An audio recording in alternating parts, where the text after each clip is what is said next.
അപ്പോൾ ആദ്യം 4ആയിട്ട് മടക്കിയാണ് ഇട്ടിരിക്കുന്നത്. എൻ്റെ സൈഡ് ക്ലോസ്ഡ് സൈഡാണുള്ളത്. ഒരു 2.5 ഇഞ്ച് ബാൻഡ് വിട്ട് അടയാളപ്പെടുത്തിയിട്ട് അതങ്ങ് ലൈൻ ചെയ്തെടുത്തു. ഇനി ടോട്ടൽ ലെങ്ത് ആണ് വരുന്നത്. ടോട്ടൽ ലെങ്ത് 38 ആണ് വരുന്നത്. പ്ലസ് 2 ഇഞ്ച് തയ്യൽ തുമ്പും കൂടി ഇട്ടു. 38 ഹിപ്പ് സൈസ് ഉള്ള ഒരാൾക്കാണ് ഞാൻ സ്റ്റിച്ച് ചെയ്യുന്നത്, അതായത് എക്സൽ സൈസ്. ഇനി 11 ഇഞ്ചാണ് ഹിപ്പ് സൈസ് വരുന്നത്, അതായത് 38 ഡിവൈഡഡ് ബൈ 4 പ്ലസ് 1.5 ഇഞ്ച് തയ്യൽ തുമ്പും കൂടി ചേർക്കുമ്പോഴാണ് 11 കിട്ടുന്നത്.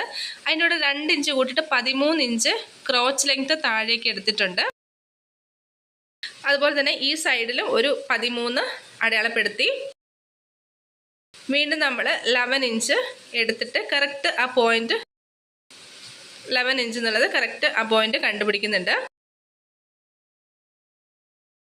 ഓക്കെ, ഇത് നമുക്ക് നേരെ മുകളിൽ നിന്ന് ക്രോച്ചിൻ്റെ ആ ലെങ്ത്തിലേക്ക് വരച്ചു കൊടുക്കാം. ഇനി നമ്മൾ അവിടുന്ന് 2 ഇഞ്ച് എടുത്തു, അതുപോലെ തന്നെ 1 ഇഞ്ച് തയ്യൽ തുമ്പ്. ടോട്ടൽ അവിടുന്ന് 3 ഇഞ്ച് എടുത്തിട്ട് നമ്മൾ 1.5 ഇഞ്ചിൽ നമ്മളിങ്ങനെ കേവ് ഷേപ്പിൽ ക്രോച്ച് വരച്ചു കൊടുത്തു. ഇത് നമുക്ക് താഴെ 5.5 ഇഞ്ചാണ് ലെഗിൻ്റെ അവിടുത്തെ വീതി എടുക്കുന്നത്. അതിൻ്റെ കൂടെ തയ്യൽ തുമ്പും കൂടെ ചേർത്ത് ടോട്ടൽ 7.5 ഇഞ്ച് അടയാളപ്പെടുത്തിയിട്ടുണ്ട്.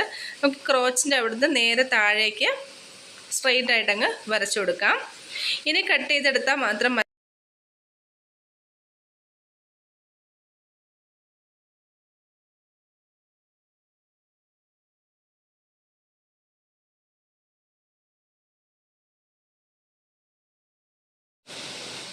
ഇനി നമുക്ക് സൈഡ് ഒന്ന് ഓപ്പൺ ചെയ്തെടുക്കണം. സ്ട്രെയിറ്റ് പാൻറ് ആയതുകൊണ്ട് സൈഡ് ഓപ്പൺ ചെയ്തിട്ട് വേണം സ്റ്റിച്ച് ചെയ്യാൻ, അല്ലെങ്കിൽ അത്ര പെർഫെക്ഷൻ കിട്ടില്ല.